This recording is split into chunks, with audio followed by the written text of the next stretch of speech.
Hey YouTube, welcome back to a brand new video on my channel. I know I have not posted in a while, but that's mainly due to the fact that I had school and a lot of finals, so I was really busy with that. But it's winter break, school's out, I'm ready to crank out some bangers for you guys, so let's get straight into it.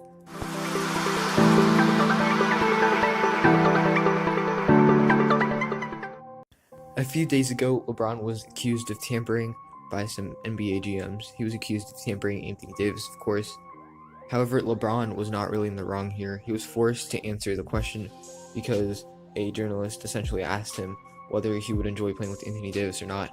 And it would be pretty disrespectful to say that Anthony Davis was not a good player and that he would not want to play with him. And to basically justify himself even further, LeBron stated that he would want to play with any great player, and he basically gave a list of NBA players that were great and that he would enjoy playing with. Would I like to play with Kevin Durant? Ask me right now. Would you like to play with Kevin Absolutely. Durant? Ask me if I like to play with Jimmy Butler. Say right now. Ask me about Kyrie Irving, Giannis. Ask me about Embiid, Ben Simmons. Go ahead, all of them. Luka Doncic. Ask me right now. Come on, guys. It's not rocket science. It's not rocket science. These are great players. Absolutely. I would love to play with them. These players that LeBron just listed have a lot in common. They're all great talents and perennial all-stars. All of them except one. That's Luka Doncic. Luka has just absolutely set the league on fire since he got drafted by the Mavericks. The 19-year-old basketball phenom is averaging 19 points, 7 rebounds, and 7 assists, while at the same time leading the Mavericks to a potential playoff spot. Despite the Mavericks' recent good fortune, however, they still need to figure out how to build around Luka. In today's NBA, stars have the power to demand trades at their own will, and if teams want to retain them, they're going to have to adjust their needs. Just look at New Orleans, for example. They're on thin ice right now with Anthony Davis. The future of their franchise depends on his decision to sign the Supermax or not.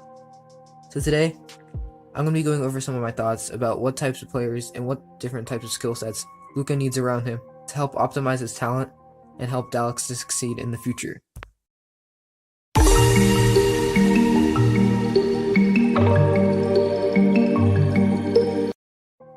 So to start off, let's start talking about what kind of point guard you would want to surround Luka with, what the ideal skill set for a point guard that could thrive alongside Luka would look like.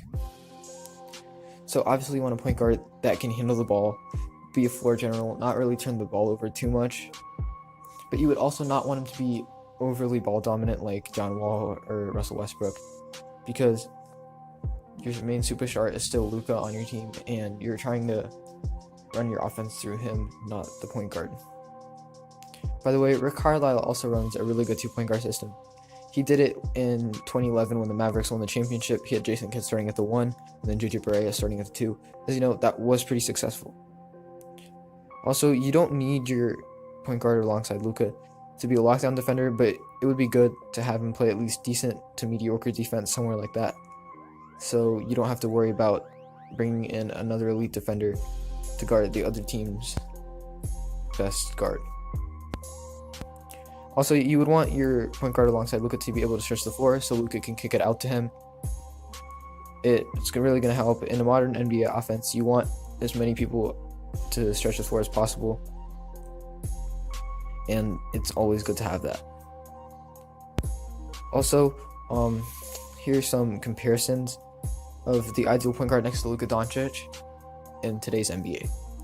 Someone like Kyle Lowry, Mike Conley, or even to a lesser extent Darren Collison.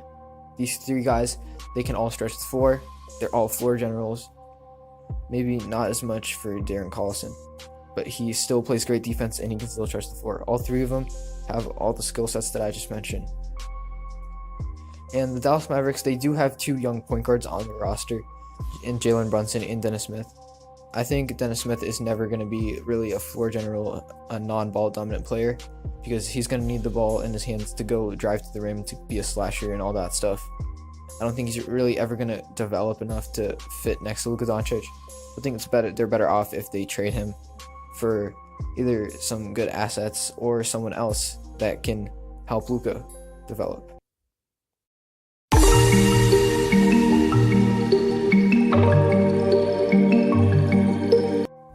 So an ideal shooting guard / small forward that you would want to pair up Luka with basically a wing that you want to pair up Luka with, would be a 3-and-D player.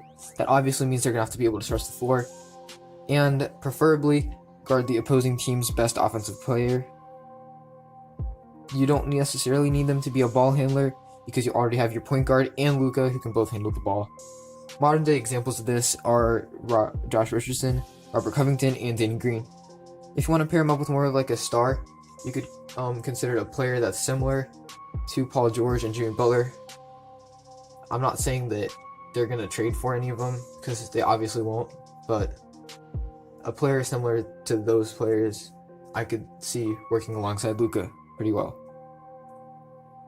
I forgot to say this, but we are considering Luka a shooting guard slash small forward for this, because even though he can play the 1 through 4, we're calling him a wing for this example because he has the main body type of wing, even though he does have the body type to play and IQ to play pretty much the 1 through 4.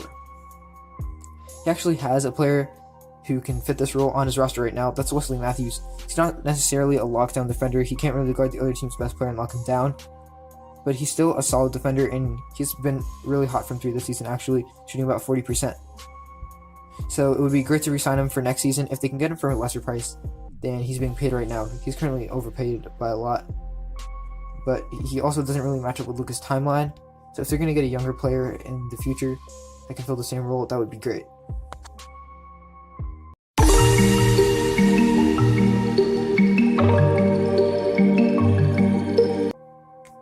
As a starting power forward spot, you want someone who won't necessarily take the ball away from Luka that often, and they can still be impactful with the ball in their hand.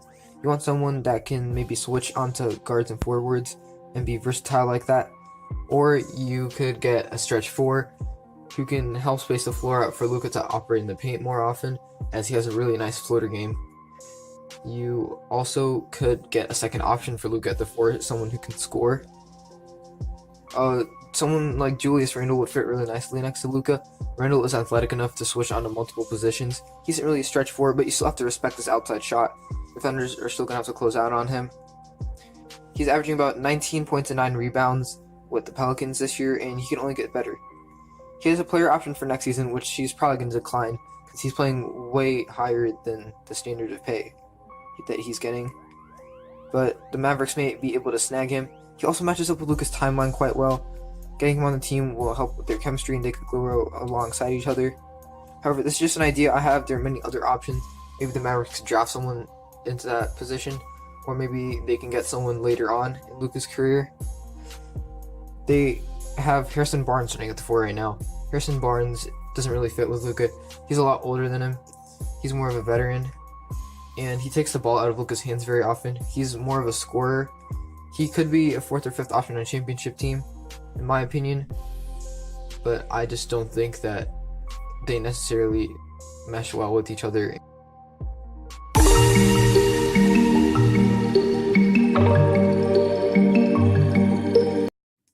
Last but definitely not least, we have the center position. You obviously want someone here who can protect the rim well, someone who can rebound, someone who can run the pick and roll with Luka and catch lobs from him. There's a player that actually fits that role perfectly on Luka's team right now. That's DeAndre Jordan. DeAndre Jordan, I wouldn't be mad if they kept him after this year, but I feel like he's really going to fall off during the latter end of his career, so they might not want to give him a long-term contract. He's already 30 years old. You want to find a player somewhat like DeAndre Jordan, but maybe in the draft or later on in free agency. If you enjoyed this video, make sure to hit that like button and subscribe. Also comment down below if I should continue this series or not about young up-and-coming players in the NBA and how their teams try and build around them. And I'll see you in the next one, which will hopefully be soon.